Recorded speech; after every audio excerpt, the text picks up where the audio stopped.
मेरा नाम अनिकेत है और अभी मेरी उम्र 16 साल है। वैसे तो मौसी और भांजी का रिश्ता बहुत ही खास होता है, पर मैंने कभी नहीं सोचा था कि मुझे अपनी मौसी के साथ ये सब करने का मौका मिलेगा। मुझे नहीं पता था कि जिसने बचपन में मेरा इतना ख्याल रखा है और मुझे एक माँ की तरह प्यार दिया है, उसके प्रति मेरा नज़रिया इस तरह बदल जाएगा। ये उन दिनों की बात है जब मम्मी पापा को एक काम से शिमला जाना था। उनकी फ़्लाइट 8 बजे की थी, इसलिए वो दोनों 5 बजे ही हवाई अड्डे के लिए निकल गए थे। सुबह के करीब 10 बजे मेरे घर की घंटी बजी। मैंने जैसे ही गेट खोला तो देखा कि सामने एक बला की खूबसूरत औरत खड़ी हुई थी, जिसकी नीली नीली आंखें, भूरे बाल और चांदी जैसा रंग एक अलग ही कहर ढा रहे थे। मैं टकटकी लगाकर उसे देख रहा था, क्योंकि मेरी नज़र उस पर से हट नहीं रही थी। वो बोली, इस रसोइये की ज़रूरत थी। मुझे लगा मेरी मम्मी ने उस औरत को हमारे घर काम के लिए बुलाया होगा। मैंने जल्दी से उसे अपने घर के अंदर बुला लिया और अपनी रसोई दिखाने लगा। मैंने उसको सारा काम समझा दिया था कि कौन सी चीज़ कहाँ पर रखी है और उसे क्या काम करना है। उसको भी सारा काम समझने में देर नहीं लगी। मैंने मम्मी को फ़ोन करके बता दिया था कि रसोइया काम के लिए आ चुकी है। रसोइये के आने की खबर सुनकर मेरी मम्मी भी बेफिक्र हो गई थी। दिन भर के काम के बाद जब शाम को रसोइये की छुट्टी का समय आया, तब वो बोली, अनिकेत, मैं सुबह से तुम्हारे आसपास घूम रही हूँ, लेकिन तुमने अभी तक मुझे पहचान नहीं पाया।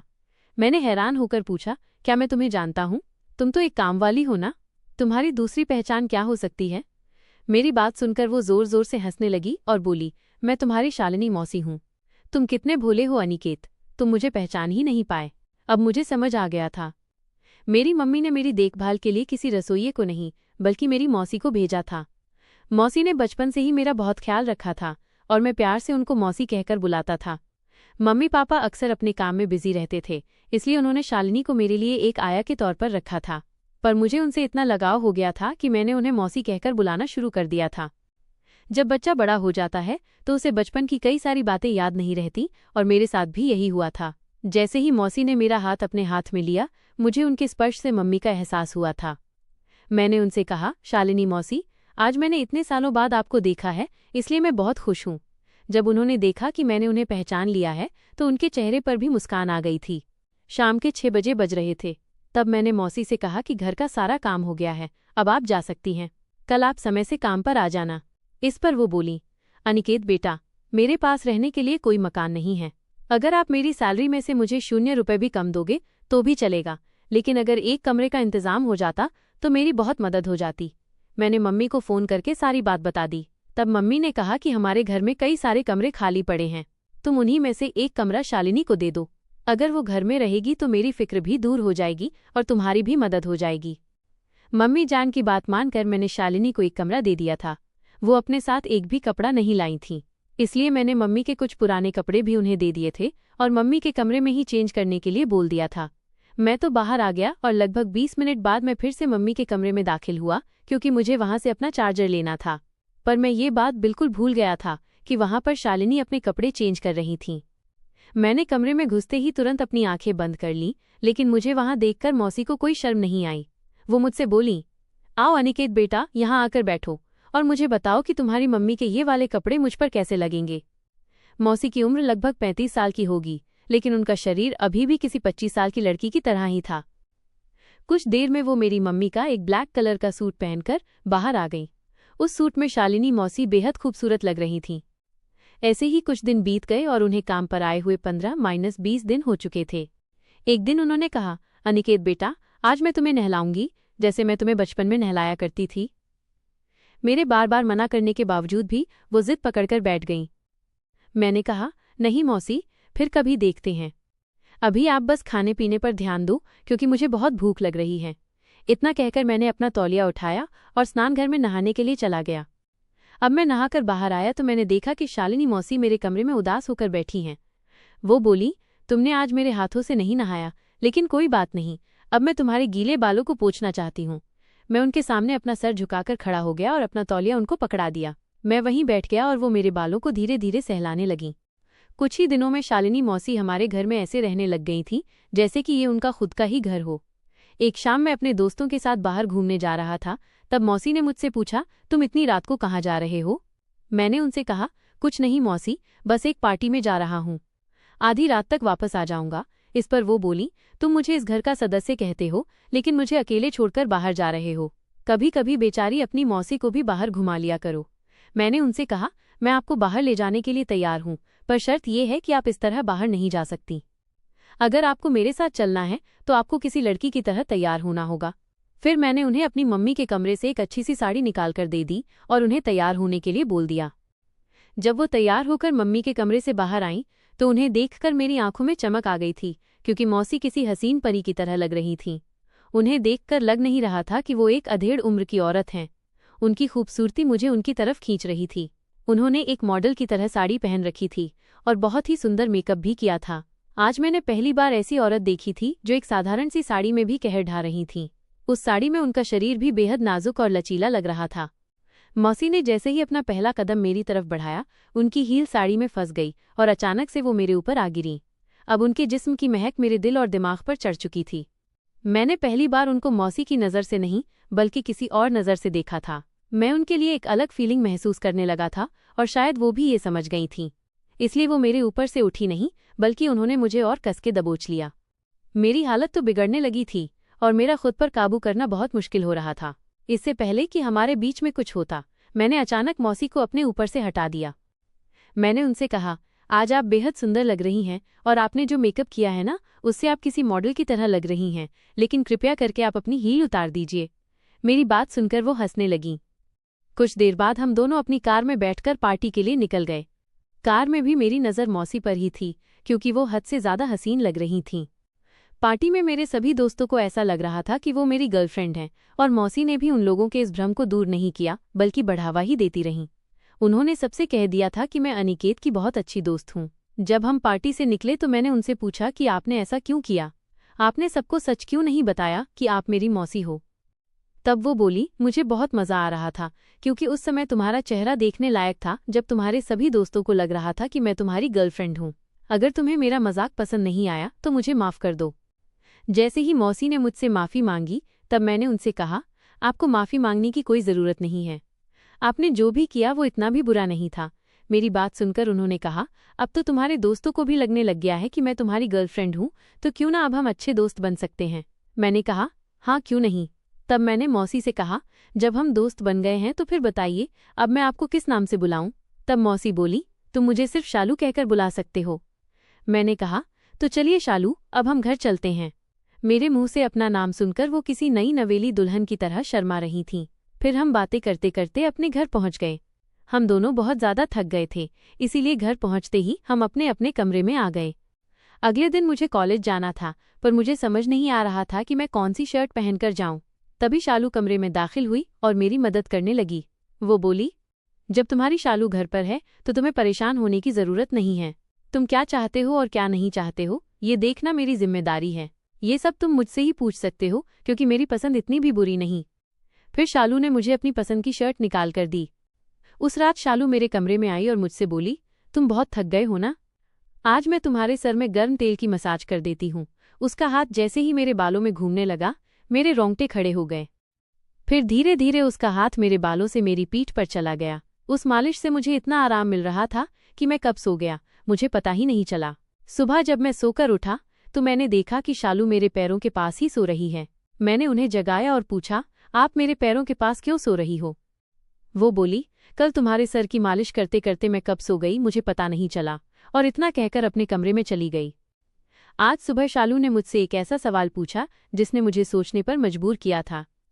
उसने कहा, रात को कुछ देर के लिए मैंने तुम्हारे कंधे पर हाथ रखा था तो तुम तुरंत सो गए थे। क्या तुम्हारी मम्मी तुम्हें बिल्कुल भी समय नहीं देती हैं?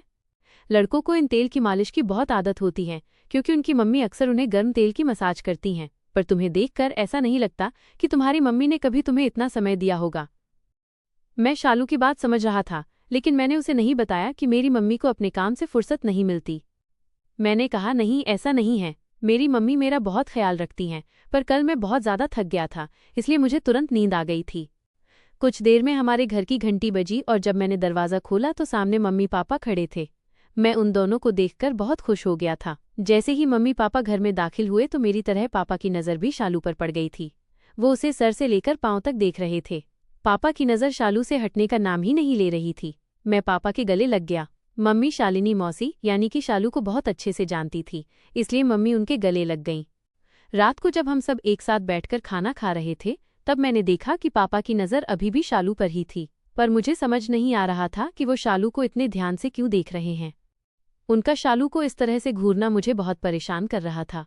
रात को खाना खाने के बाद वो अपने कमरे में चले गए, लेकिन शालू अभी भी रसोई की सफाई कर रही थी।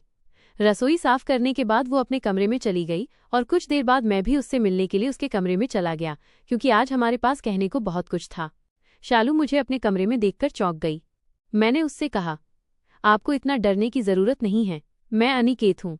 शालू बोली, तुम अचानक से आ गए इसलिए मैं थोड़ा डर गई थी। बताओ, कुछ काम था क्या? मैंने कहा, नहीं शालू, कोई काम तो नहीं था, बस आज हमने ज्यादा बात नहीं की इसलिए मैं तुमसे मिलने आ गया। अगले दिन जब मैं सोकर उठा तो 11 बजे बज चुके थे और अभी तक नाश्ता नहीं बना था। शालू जो हर दिन मेरे लिए 7 बजे नाश्ता ले आती थी, आज 11 बजे तक नाश्ता नहीं लाई थी। इसीलिए मैं रसोई में ये देखने गया कि नाश्ते में इतनी देर क्यों हो रही है। मैं जैसे ही रसोई में गया तो मैंने देखा कि शालू उदास होकर रसोई में खड़ी थी और एक किसी गहरी सोच में डूबी हुई थी। मैंने पूछा, शालू क्या हो गया? तुम इस तरह उदास होकर क्यों खड़ी हो और क्या सोच रही हो? वो बोली, तुम्हारे पापा, और इतना कहकर चुप हो गई। तभी पापा रसोई में आ गए और पापा को देखकर शालू ने अपना सर मेरी ओर से घुमा लिया। कल जब से पापा घर पर आए थे तब से शालू पर उनकी बुरी नज़र थी। शालू अब सिर्फ मेरी मौसी ही नहीं थी बल्कि मेरी बहुत अच्छी दोस्त भी बन चुकी थी। मैं उसके साथ इस तरह का गलत व्यवहार होते हुए नहीं देख सकता था। मैं जानना चाहता था कि एक दिन में मेरे पापा ने उसके साथ ऐसा क्या कर दिया जिसके बाद वो इतना ज़्यादा डर गई है। रात के खाने के बाद हम सब अपने अपने कमरे में चले गए, लेकिन मेरा मन बहुत बेचैन हो रहा था। मैंने सोचा कि मुझे एक बार शालू को देख लेना चाहिए, इसीलिए मैं अपने कमरे से निकलकर सीधा शालू के कमरे में आ गया। जब मैं शालू के कमरे में पहुंचा तो मैंने देखा कि मेरे पापा उसके कमरे में ही मौजूद थे और वो नोटों की गड्डी शालू को दे रहे थे। मैं ये देखकर हैरान हो गया था कि आधी रात को मेरे पापा शालू को इतने सारे पैसे क्यों दे रहे हैं। कहीं उन्होंने उसके साथ कुछ गलत तो नहीं कर दिया है। मैं शालू के कमरे में ही छुपकर ये सब देख रहा था। तभी शालू बोली, जब तक मैं अनिकेत से नहीं मिलूंगी मैं इस घर से नहीं जाऊंगी। उसकी बातों से ऐसा लग रहा था जैसे वो मुझसे प्यार करने लगी है। इसलिए मैं समय न बर्बाद करते हुए पापा के सामने खड़ा हो गया। मैंने पापा से पूछा, आप शालू के साथ क्या कर रहे हैं? जब मैंने पापा से सवाल किया तो मम्मी भी कमरे में आ गईं और जब उन्होंने मुझे देखा तो उनके चेहरे पर 12 बजे बज गए थे। मेरे पापा मुझसे बोले, अनिकेत तुम अपने कमरे में जाओ। मैंने उनसे कहा, नहीं, अब मैं कोई बच्चा नहीं हूँ और मैं भी जानना चाहता हूँ कि यहाँ क्या हो रहा है और आपने शालू के साथ ऐसा क्या किया है। तभी शालू मेरे पास आई और मेरे गले लगकर रोने लगी। वो बोली, इस घर में तुम ही हो अनिकेत जो मुझे समझते हो। जब से मैं इस घर में आई हूँ मैं तुम्हें इन लोगों की सच्चाई बताना चाहती हूँ, लेकिन मैं कुछ सोचकर चुप हो जाती थी। इतना कहकर वो फिर से मेरे गले लगकर रोने लगी और मैंने भी मम्मी पापा के सामने उसे अपनी बाहों में भर लिया था। मैंने अपने माता पिता से कहा कि अगर आप किसी गरीब महिला के साथ कुछ भी गलत करेंगे तो मैं इसे बिल्कुल बर्दाश्त नहीं करूंगा। तभी मेरी मम्मी ने शालू से कहा कि बेहतर होगा कि तुम चुप रहो और यहाँ से चली जाओ। अचानक शालू मेरी मम्मी से चिल्लाने लगी और बोली, अब मैं चुप नहीं रहूंगी, मैं अनिकेत को तुम्हारी सारी सच्चाई बताकर रहूंगी। फिर वो कहने लगी, अनिकेत तुम किसी अमीर माँ बाप के बेटे नहीं हो, तुम मेरी बड़ी बहन की बेटी हो। कुछ साल पहले मेरी बड़ी बहन रुखसाना इसी घर में काम करती थी और उसने 2 जुड़वा बच्चों को जन्म दिया था। उनमें से एक बच्चे को तुम्हारे बाप ने गोद ले लिया था। मैं तुम्हारे बड़े भाई की देखभाल करती थी और अब मैं चाहती हूँ कि तुम भी मेरे साथ चलो। मैंने उनसे कहा, मुझे आपकी सारी बातों पर भरोसा है, लेकिन मैं आपके साथ आकर अपनी जिंदगी खराब नहीं करना चाहता। हाँ, मैं ये मानता हूँ कि ये लोग मेरे सगे माँ बाप नहीं हैं, पर इन लोगों ने मुझे मेरी सोच से भी ज्यादा प्यार दिया है। ऐसे ही कुछ साल पहले भी शालू ने मेरे माँ बाप से बहुत सारे पैसे लिए थे। शालू ने मेरे बड़े भाई की ठीक से देखभाल तक नहीं की थी और अच्छे संस्कार भी नहीं दिए थे, जिस वजह से आज मेरा बड़ा भाई भी गलत संगत में पड़ गया है। शालू भी इधर उधर से चोरी करके अपना मनोरंजन करती थी और अब भी वो मेरे माँ बाप से पैसे हड़पने के लिए आई थी। उसने मेरे माँ बाप से लाखों रुपए की मांग की थी, लेकिन इस बार मेरे माँ बाप ने उसे सख्त मना कर दिया। इसीलिए वो उन्हें धमकी दे रही थी कि मैं अनिकेत को सब कुछ बता दूंगी।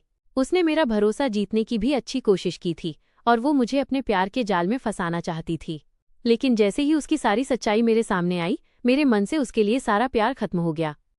जब मेरे माँ बाप ने मुझे गोद लिया था तो उन्होंने शालू को बहुत सारे पैसे दिए थे, लेकिन शालू उन पैसों को ठीक से इस्तेमाल नहीं कर पाई और ना ही मेरे बड़े भाई की अच्छी तरह परवरिश कर पाई। अगर उन्होंने समय रहते उस पैसे और समय की कदर की होती तो आज मेरा बड़ा भाई भी बेहतर रास्ते पर होता। इसीलिए मेरे मम्मी पापा ने मेरे बड़े भाई को भी गोद ले लिया और उसे भी अपनी औलाद की तरह प्यार करने लगे और मौसी को हमेशा के लिए हमारे घर से निकाल दिया। तो दोस्तों, ये थी आज की कहानी। कहानी आपको कैसी लगी? अगर कहानी पसंद आई हो तो वीडियो को लाइक करें और चैनल को सब्सक्राइब करें। मिलते हैं अगली वीडियो में, तब तक अपना ख्याल रखें।